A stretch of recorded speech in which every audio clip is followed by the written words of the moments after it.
Assalamualaikum warahmatullahi wabarakatuh. Perkenalkan, nama saya Alda Jaya dengan NIM 2504025020002. Saya berasal dari jurusan Pendidikan Bersekolah atau Pendidikan Masyarakat angkatan 2025 kelas B. Di sini saya akan menjelaskan apa itu pendidikan non formal dan bagaimana kaitannya dengan pendidikan di era digital. Sebelum itu, apakah kalian tahu pendidikan non-formal itu apa? Nah, pendidikan non-formal adalah jalur pendidikan di luar pendidikan formal yang dapat dilaksanakan secara terstruktur dan berjenjang, bersifat fleksibel dan dirancang sesuai kebutuhan masyarakat. Menurut Undang-Undang Nomor 20 Tahun 2003 tentang Sistem Pendidikan Nasional, pendidikan non-formal berfungsi sebagai pengganti, penambah, atau pelengkap pendidikan formal. Adapun ciri-ciri pendidikan non-formal, yang pertama, tujuan fleksibel. Pendidikan non-formal lebih menekankan pada peningkatan keterampilan praktis, pengetahuan tambahan, dan pemberdayaan masyarakat. Yang kedua, penyelenggaraan tidak kaku, tidak terikat oleh aturan akademi yang ketat, seperti kurikulum nasional, jenjang, atau usia. Yang ketiga, waktu dan tempat fleksibel, dapat dilaksanakan di luar sekolah seperti balai belajar, sanggar, lembaga kursus, PKBM, maupun organisasi masyarakat.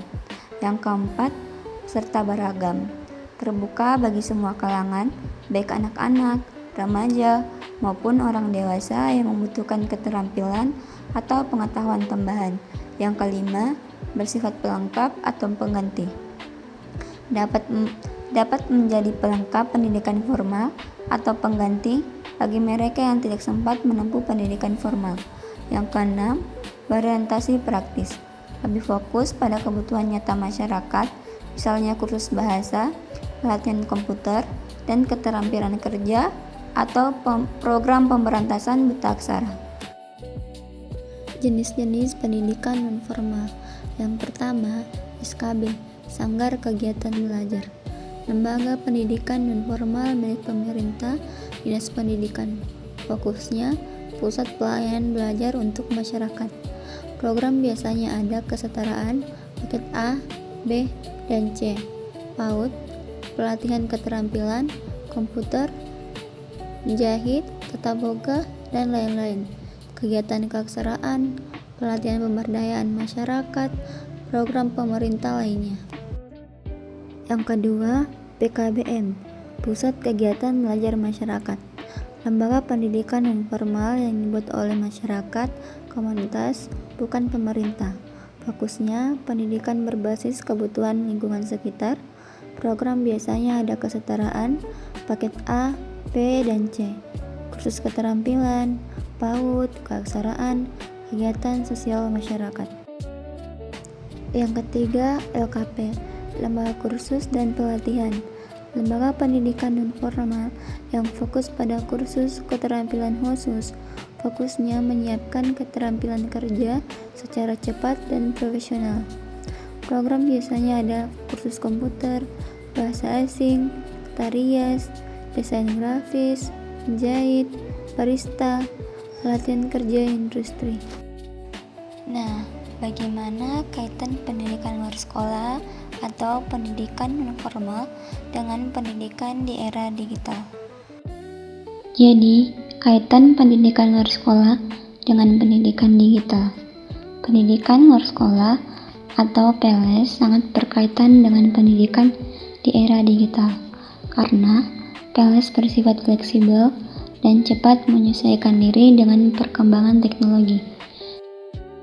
Melalui berbagai pelatihan seperti komputer, digital marketing, desain grafis, literasi digital, dan kursus online, PLS membantu masyarakat menguasai keterampilan yang dibutuhkan di era digital. PLS juga menjembatani kelompok yang tidak terjangkau pendidikan non-formal agar tetap bisa belajar teknologi dasar, menggunakan internet, dan memanfaatkan aplikasi digital dalam kehidupan sehari-hari. Dengan sifatnya yang terbuka dan berorientasi pada kebutuhan masyarakat, PLS berperan penting dalam meningkatkan digital literasi, mendukung pembelajaran sepanjang hayat, serta memberdayakan masyarakat di tengah perubahan zaman yang serba digital. Jika dikaitkan dengan era digital, tujuan PNF atau PLS menjadi 1. Meningkatkan literasi digital masyarakat agar mampu menggunakan teknologi dengan aman, produktif, dan bertanggung jawab. Yang kedua, mengajarkan keterampilan digital. Contohnya, editing video, desain grafis, coding dasar, digital marketing, konten kreator.